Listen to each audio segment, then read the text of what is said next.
Alam mo ba kaya hindi ka pwedeng umalis? Bakit? Bakit hindi ka pwedeng umalis? Hindi ko na po kaya. Hindi mo na kaya. Ano ba? Kaya kinuha kitang katulong dito para kayanin mo lahat ng trabaho dito sa mansyon. Naintindihan mo? Ha? Kaya ko po maglinis, magluto, maglaba. Hindi ko lang po kaya yung mga nangyayari dito sa mansyon. Oh. Yung mga pinagagawa po ng mga tao ninyo. Yung mga inuutos nyo po sa kanila. Natatakot na po ako. Nakukonsensya. Oh. Lalo na po sa pagpapapatay nyo kay Madam Sasha. Oh. Ano po? Hmm? Sa sinabi mo yan, ha? Lalo ka nang hindi makakaalis. Kahit marami ka nang alam tungkol sa akin. Naintindihan mo? Parang awa nyo na po, sir. Pangako po. Awa. Hindi po ako magsasalita kahit kailan. Hindi ka naman. Hayaan nyo na po akong mali, sir. Kilala ko ang pamilya mo. Alam ko kung saan kayo nakatira. Pangako na, sir. Kapag nagsalita ka, sa hukay ang baksak mo! Ha? Maawa po kayo, sir. Marel! Ay, naku. Tama na po. Hindi na po ako aalis. Hindi na po ako aalis. Naintindihan mo? Opo, hindi na po ako aalis. Sir! Sir, ito, sir!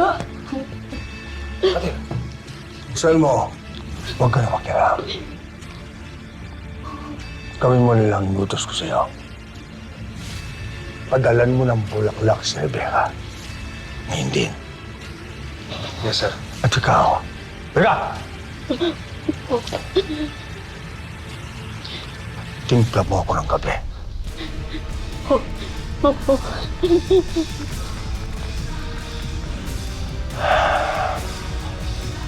Sige na. Isa.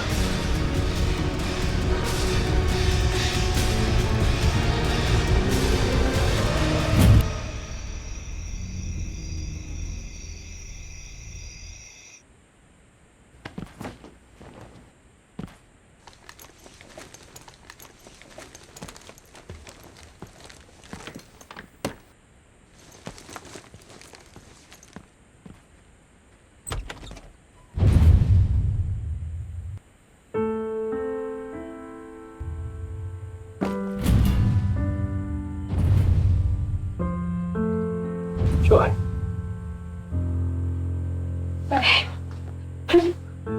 Joan.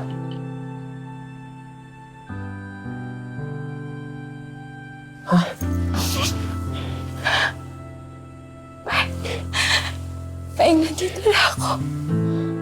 Okay ka lang ba? Mayroon sa'yo. Pahinga, kailangan ko yung tulong mo. Kailangan kita. Joanna, nandito ako para sa'yo. Kung ano mo kailangan mo.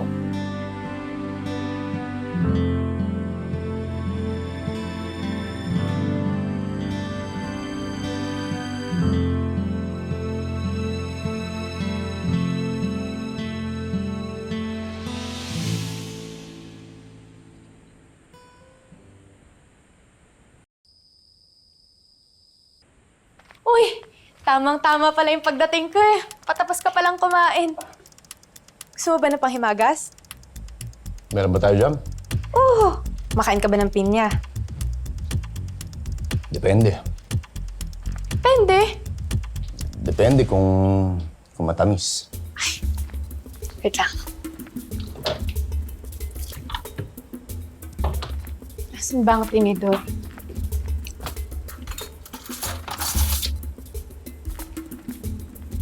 Oh, tikman mo tong pinya ko. Matamis to. Wala rin Sige ba? lang, ako na. Tikman mo yung pinya ko.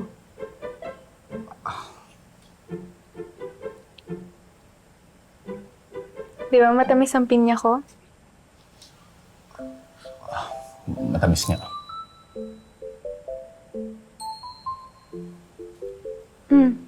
Para sa itong pinya ko. Busin mo, ah. Para sa akin? Gusto mo pa? Ako na. Sige lang. Ako na, Kainin mo Nimba. na. Ayos lang. Ako na. Sige na. Sige, okay na.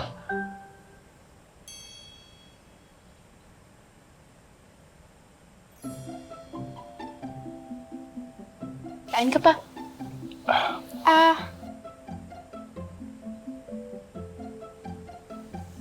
Salamat.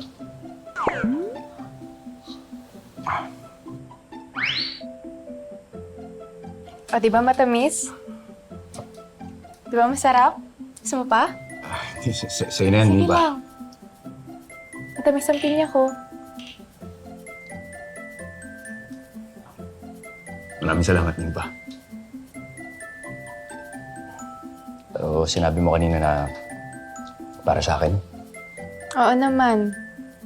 Bilang pasasalamat din sa pagtulong mo sa akin sa pagkuha ng panty ko. Ang tapang mo, Elias. Nimba. Ginawa ko lang naman kung ano yung alam kong tama. Maraming salamat sa pinya mo.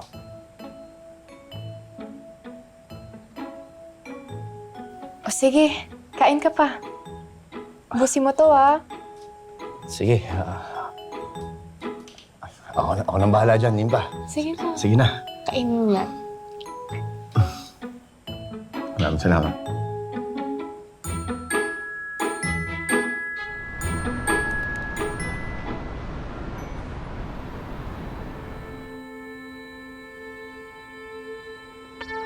Joe, akala ko hindi na tayo magkikita. Nagdadasal talaga ako na sana bigyan ako ng pangalawang beses. Pangalawang pagkakataon na magkikita tayo.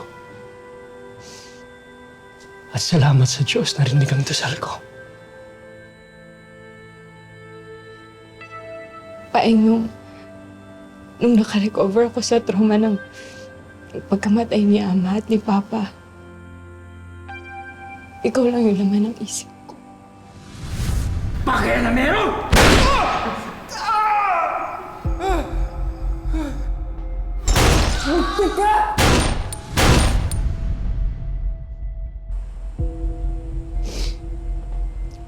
Tawarin mo ako, hindi kita napagtangkol. Hindi ko gustong iwan ka. Naintindihan ko ang mama mo.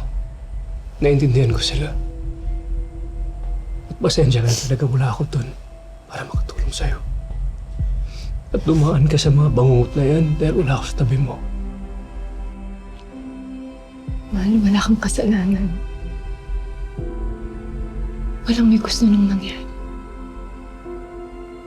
Salamat pa rin dahil niligtas mo ako.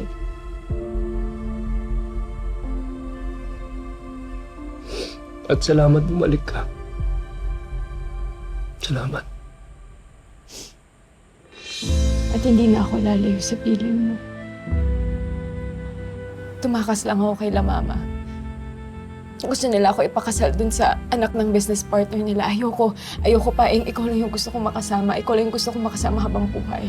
Naintindihan ko. Sabihin mo lang kung anong kailangan ko gawin para makatulong sa'yo. Sabihin mo lang. Gusto ko magpakasal na tayo. Sa lalong madaling panahon. Bukas o sa isang linggo. Paing ikaw lang yung gusto ko habang buhay.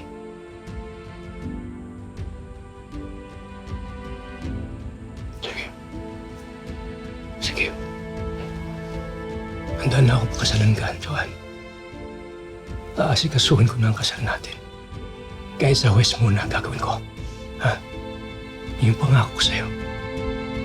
Hindi kita iiwanan, Jo.